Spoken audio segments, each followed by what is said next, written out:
Bienvenue aux Rencontres de la Bourse, premier salon virtuel de la finance co-organisé par Boursorama Events et Traders en partenariat avec Mirada. Nous sommes heureux d'accueillir aujourd'hui Philippe Wechter, directeur de la recherche économique de Natixis Asset Management. Bonjour Philippe. Bonjour Lucie.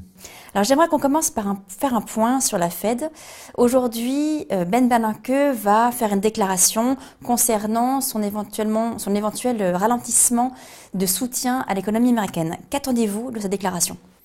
Effectivement, Ben Bernanke, dans sa conférence de presse, doit probablement annoncer un changement de stratégie de la Federal Reserve. En fait, la Fed, la Federal Reserve, a deux instruments de politique économique. Les taux d'intérêt, qui sont très bas depuis très longtemps, et que la Federal Reserve souhaite maintenir à des niveaux très bas encore pendant un bon moment. Et puis, à côté, elle achète des actifs pour des montants considérables. Depuis quelques mois, elle achète 85 milliards de dollars d'actifs tous les mois.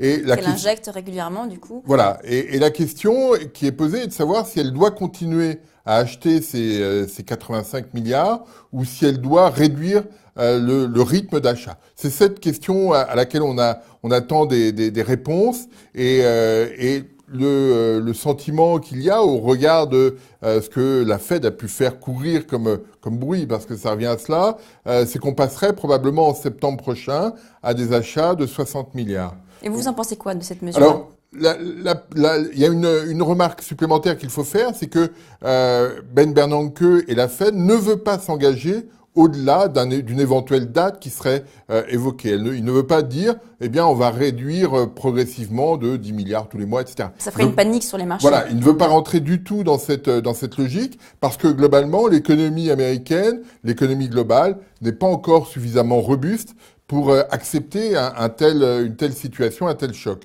Donc on est dans cette phase de début de changement probable de la politique monétaire américaine. Alors, quel impact cela peut avoir ?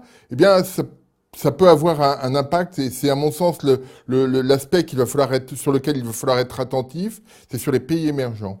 On a vu depuis quelques semaines ces pays émergents se fragiliser. On a vu des sorties de capitaux, on a vu les devises émergentes devenir un petit peu plus se déprécier. Et si effectivement le changement de politique monétaire américaine était avéré, eh bien probablement que ça accentuerait ce mouvement. Et quand on regarde les pays émergents, nombreux pays émergents, que ce soit le Mexique, le Brésil ou certains pays d'Asie, on est sur une dynamique qui est encore fragile, et s'il y avait ces sorties de capitaux, cela probablement fragiliserait davantage ces économies, la conjoncture de ces économies. Et c'est pour ça du coup que la Fed finalement va doucement. C'est une des raisons pour lesquelles il faut être attentif à ce que va faire la Fed, parce que si elle va effectivement trop vite, si elle veut aller trop rapidement dans le durcissement de sa politique monétaire, ça pourrait avoir une incidence forte sur la conjoncture globale, et ce qui, in fine, toucherait l'économie américaine. Donc vous allez être attentif aux mots, parce que souvent on décortique chaque mot de la déclaration de la Fed. Quels vont être les mots particulièrement qui vont résonner à votre oreille ? Ce qui va être important, c'est les mots, mais surtout les raisons. C'est-à-dire, depuis l'économie américaine va bien, mais sans excès. Et donc, quels sont les justificatifs effectivement avancés par la Federal Reserve pour changer de stratégie ? C'est ça qui va être important, parce que ça nous donnera un premier repère sur ce qu'elle pourra faire dans le futur, puisque Ben Bernanke et de nombreux membres de la Fed ont dit s'il y a quelque chose, ce sera très dépendant, très fortement conditionné par les données macroéconomiques. Donc, ce qui va nous intéresser, c'est s'il y a des raisons qui sont effectivement clairement exposées du côté de la Fed pour dire, pour telle raison, on modifie notre stratégie. Et ce sera un premier paire important aujourd'hui, mais aussi pour le futur. Important parce que ça nous permet aussi de mieux comprendre, de mieux appréhender quel est l'état d'esprit de la Fed aujourd'hui. Et ça nous permettra certainement de mieux anticiper d'autres mouvements dans le futur. C'est une politique qui est globalement plutôt profitable aux États-Unis. On remarque que le déficit budgétaire s'est amélioré, la croissance semble revenir, il y a une consommation assez robuste aux États-Unis. Est-ce que finalement, en Europe, ce qui n'est pas encore vraiment le cas, est-ce qu'on devrait s'inspirer du modèle américain ? Alors, c'est vrai que vous évoquez la question du déficit public. Alors, on était sur des rythmes de déficit public très importants aux États-Unis. Même simplement sur l'année qui s'est arrêtée en septembre dernier, le déficit représentait 7% du PIB. C'est considérable. Mais voilà, l'activité reste plutôt robuste. On a une croissance qui s'est potentiellement améliorée. Et ce qu'on constate quand on regarde le détail, c'est que les rentrées fiscales se sont accrues très rapidement sans qu'il y ait forcément de mesures drastiques pour augmenter les recettes. Simplement, la dynamique de croissance est plus forte, les consommateurs se rendent plus facilement dans les magasins pour acheter, ce qui fait qu'il y a des rentrées de TVA ou équivalent. Et donc, voilà, on est dans cette dynamique-là. On n'est pas dans la phase européenne où on a tendance à augmenter la fiscalité pour essayer d'augmenter les recettes, mais ça ne fonctionne pas bien. Donc là, il y a une hiérarchie américaine qui a été de dire, ben voilà, dans la conjoncture telle qu'on la connaît depuis 3, 4 ans, 5 ans, ce qu'on constate, c'est que il faut que les ménages ajustent leur situation patrimoniale, qu'on observe une réduction de la dette des ménages, et nous, autorités, institutions, Banque centrale, Trésor américain, eh bien, on va laisser les choses aller en l'état. On ne va pas contraindre davantage le consommateur ou l'entreprise, et ça lui permettra de se désendetter, ça permettra progressivement à l'économie de repartir. Et c'est cette hiérarchie qui est intéressante à observer et sur laquelle on doit peut-être en Europe se caler, mettre probablement la croissance plutôt en première place, si je puis dire, des préoccupations de politique économique. Alors comment faire? Parce que c'est vrai que c'est un petit peu tout le monde dit qu'il faut mettre la croissance en avant, mais c'est un petit peu plus compliqué que la situation américaine, parce que on a des soucis institutionnels en Europe que n'ont pas les Américains. En d'autres termes, quand on regarde une des raisons pour lesquelles on a une crise en Europe, c'est qu'il y a eu des déséquilibres extérieurs très importants en Espagne, au Portugal ou dans d'autres pays, et que au moment où la crise est arrivée, on a vu les déficits publics s'accroître de façon spectaculaire et accentuer ces phénomènes. Parce qu'un déficit extérieur, c'est un manque d'épargne, et quand vous avez un déficit public, c'est aussi une épargne qui manque. Et donc là-dessus, il y a eu une stratégie qui est de dire, essayons de rééquilibrer la situation de chacun des pays pour que finalement l'ensemble de la zone euro retrouve une allure à peu près équilibrée. Mais alors ça s'est traduit par une volonté de réduire les déficits publics pour augmenter l'épargne publique et réduire les déséquilibres de chacun des pays. Et c'est une condition qui a été mise comme nécessaire pour que, voilà, une fois que tout le monde est revenu dans l'ordre, si je puis dire, on puisse avoir des politiques économiques beaucoup mieux coordonnées. Ça paraît illusoire. Alors, le fait que tout le monde soit au même niveau. Il y a deux choses. Il y a cette première problématique, c'est arriver à moins de 3% de déficit. Et puis après, il y a une autre problématique qui est de dire, à force de vouloir réduire les déficits très vite, eh bien, ça crée une situation de fragilité conjoncturelle. Donc, on a deux objectifs avec un seul instrument, qui est le déficit public, et c'est en cela que c'est très compliqué en Europe. Mais on voit bien que, et l'exemple américain est intéressant, mettre en avant les problématiques de croissance est une source d'amélioration. Mais on constate que les Européens sont assez maladroits sur ce plan, parce que on observe que les dépenses publiques ont tendance à se réduire, la fiscalité à se durcir, et donc le consommateur, on est dans une situation très simple, si on regarde d'un point de vue conjoncturel, le consommateur n'a pas envie de dépenser de manière excessive, l'entreprise n'investit pas, l'investissement en Europe est très fragile, et comme l'environnement international n'est pas très robuste, on ne peut pas imaginer que spontanément, on va voir nos exportations repartir à la hausse. Et donc, dans ce cadre-là, quand l'État met en place une stratégie d'austérité, eh bien, il dit, moi non plus, finalement, j'ai pas envie de dépenser. Et donc, la question est simple.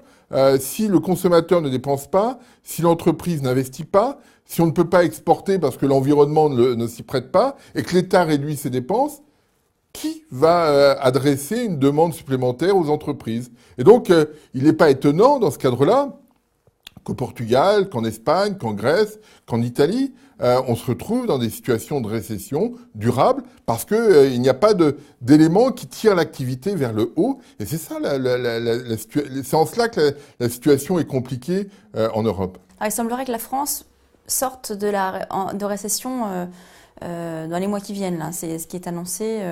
Vous y croyez? Enfin, c'est en perspective? Depuis le premier trimestre 2011, l'activité est étale en France. On a un niveau de PIB, hein, si on mesure l'activité par le PIB, on est quasiment au même niveau depuis le premier trimestre 2011. Alors, effectivement, on a eu des chiffres un peu meilleurs sur les premiers chiffres sur le deuxième trimestre. Alors, peut-être que le chiffre de croissance du deuxième trimestre sera positif, mais la question n'est pas là. La question, c'est sur quels critères, sur quelle dynamique peut-on imaginer une reprise durable de l'activité? Qu'est-ce qui, aujourd'hui, inciterait, parce que c'est ce facteur-là qui va jouer favorablement sur le cycle économique. Quels sont les facteurs qui peuvent inciter les entreprises à investir davantage? C'est ça l'enjeu. C'est pas la consommation, c'est du côté des entreprises, comment les choses vont bouger pour les inciter à investir. Et ce qu'on constate aujourd'hui, c'est que le cadre dans lequel elle se situe, cadre fiscal, social, économique, reste assez flou, parfois assez volatile.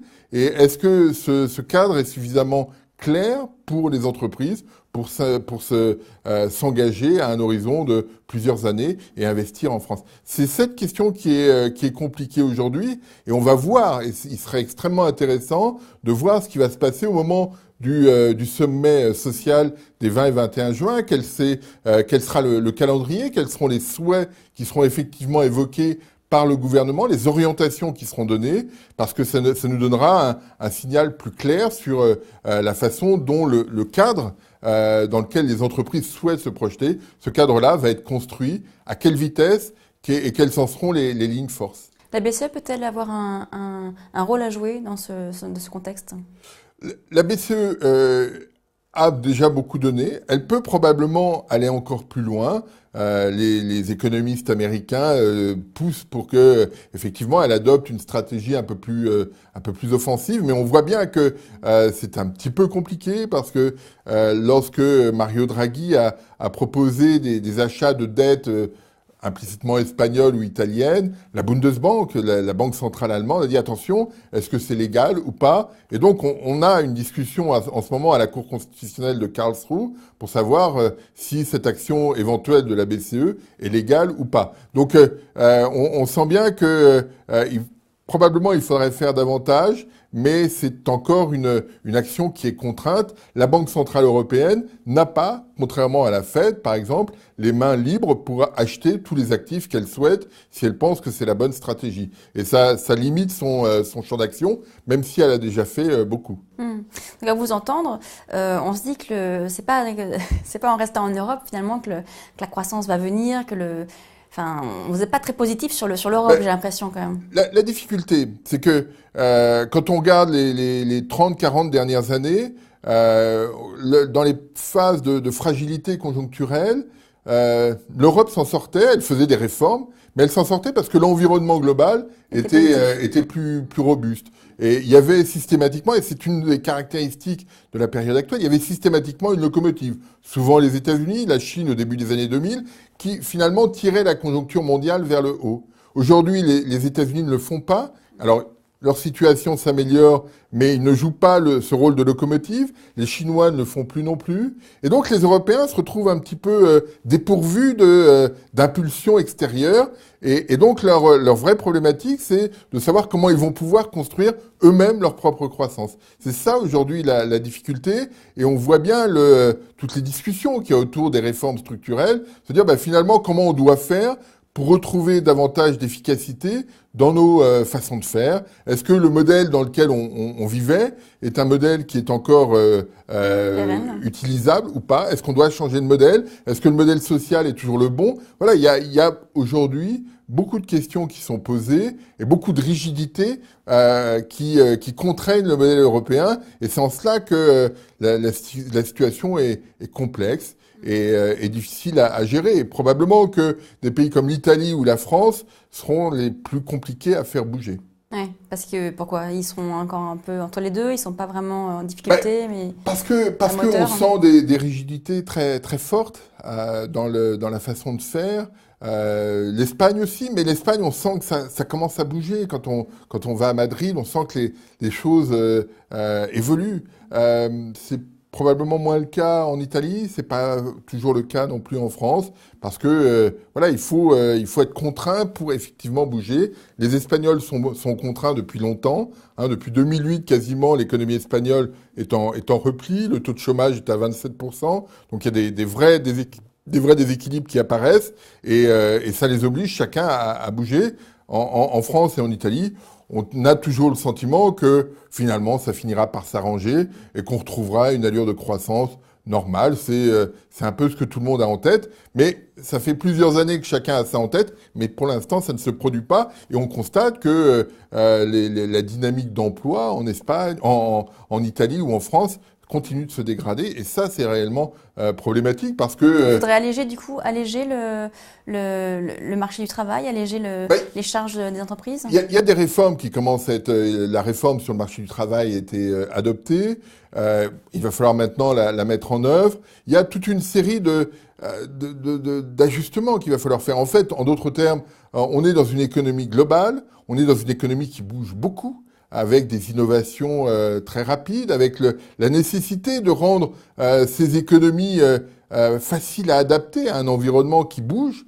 Et c'est ça l'enjeu, c'est de se dire, finalement, il faut que l'environnement ne va pas bouger pour nous. C'est probablement à nous de nous ajuster à cet environnement technologique qui bouge très vite. Hein, quand on regarde la dynamique technologique, on a des changements, des bouleversements quasiment quotidiens. Et donc, à nous d'avoir la capacité de nous adapter à cet environnement qui bouge, qui ne ressemble en rien aujourd'hui à ce qu'il était en 2007, par exemple. Donc voilà, on est dans cet environnement et c'est à nous de créer les conditions pour que, effectivement, quand une entreprise se développe, eh bien, elle puisse se développer à fond, qu'elle puisse créer de la valeur ajoutée, qu'elle puisse créer des emplois et que les conditions institutionnelles permettent cette situation. Alors c'est pas forcément une question de coût du travail, mais c'est voilà comment faciliter l'allocation de ressources entre des secteurs qui vont pas très bien et des secteurs en devenir. Comment faciliter la propagation ou la diffusion des ressources d'un secteur vers l'autre pour que ce secteur qui va bien puisse se développer et puisse finalement être un moteur de croissance pour l'économie française. Donc vous allez regarder attentivement le sommet dont vous parliez du 20 et 21 juin, les déclarations. Vous attendez quelque chose d'une déclaration de François Hollande, savoir un message particulier qui pourrait être rassurant? C'est pas un message rassurant, c'est voilà quelle orientation il souhaite donner à un certain nombre de choses. Alors il a fait des déclarations, des débuts de déclarations sur les retraites. Voilà, on attend une orientation. C'est ça, c'est une partie de son rôle. C'est pas simplement de dire aux partenaires sociaux trouvez un cadre. On vous donne le rapport Moreau sur les retraites. Trouvez un cadre. C'est aussi une impulsion à donner et c'est son rôle de donner une impulsion, de dire voilà moi ce que je souhaite, voilà comment je souhaite orienter les choses et c'est ce qu'on attend. C'est ce que on a tous besoin de perspectives, d'arriver à se projeter un petit peu plus loin, d'avoir un peu de perspective, ce dont on manque cruellement aujourd'hui. Et là, probablement que le gouvernement, et on est dans une France très centralisée, le gouvernement a un rôle majeur à jouer, de dire voilà comment on pourrait se projeter dans les 2, 3, 4, 5 années qui viennent. Et pour se projeter, on a besoin de faire des réformes sur les retraites. Voilà les orientations qui nous paraissent être les bonnes orientations. On a besoin de ce genre de situation et pas simplement de dire oui, il faut réformer, parce que c'est dire oui, il faut réformer est probablement la meilleure façon de ne rien faire et de botter en touche. Donc là-dessus, on a besoin de choses plus précises. Alors sur les marchés, dans ce contexte, vers quelle allocation d'actifs quelle allocation d'actifs il faut privilégier, quel marché privilégier, qu'est-ce que vous conseillez? Alors, à très court terme, on voit bien, on regarde les marchés, on a beaucoup de volatilité, la conjoncture est pas très bonne, on a des interrogations, on voit au Japon, Shinzo Abe qui change de stratégie. Est-ce que d'autres vont suivre le même chemin? Voilà, il y a pas mal d'interrogations. On n'est pas, contrairement à ce qu'on a pu observer parfois dans le passé, on n'est pas sur quelque chose, sur une trajectoire assez tranquille. Et donc, à court terme, je pense qu'il faut être très attentif aux problématiques de volatilité. Et il y a pas mal de produits qui se sont développés récemment sur ces questions. Comment prendre tirer profit de la volatilité, etc. Donc là, il y a probablement quelque chose à faire si l'horizon est assez court. Si vous avez un horizon plus long, il y a C'est-à-dire un horizon de 3 à 5 ans. À 3 à 5 ans, vous pouvez vous dire, voilà, raisonnons simplement, aux États-Unis, on a eu une crise financière, les gens sont endettés pour acheter de l'immobilier, le système a éclaté, le prix de l'immobilier a baissé, les gens se sont retrouvés avec de la dette. Et historiquement, pour régler ce type de questions, il faut entre 5 et 10 ans. C'était en 2007, on a déjà parcouru une bonne partie du chemin. Donc ça veut dire que si effectivement la Federal Reserve maintient une stratégie plutôt accommodante avec des taux d'intérêt très bas, eh bien progressivement l'économie américaine va retrouver une allure plus normale. On peut imaginer qu'en Europe, eh bien au regard des changements qu'il y a eu, il y a eu beaucoup de changements sur le plan institutionnel au sein de la zone euro. La politique accommodante de la Banque Centrale Européenne va permettre, elle aussi, d'améliorer la situation, d'améliorer les perspectives de croissance. Et donc, comme ces deux types d'institutions vont maintenir des taux très bas, vous avez un arbitrage à faire. Vous dites, finalement, sur des obligations, on est sur des rendements qui sont assez réduits, notamment une fois qu'on a ôté l'inflation, les perspectives d'inflation. Donc, il y a probablement d'autres actifs sur lesquels on pourra aller. Et les actions sont un bon candidat si on fait l'hypothèse, effectivement, que les politiques monétaires, toujours très accommodantes des banques centrales, vont permettre, à terme, de retrouver une trajectoire de croissance, une profitabilité des entreprises plus habituelle. Et là, il y a probablement quelque chose à jouer. Mais il faut être un peu patient et pas être trop sur le court terme, parce que sur le court terme, on va encore avoir beaucoup de volatilité. Très bien. Merci beaucoup. Merci.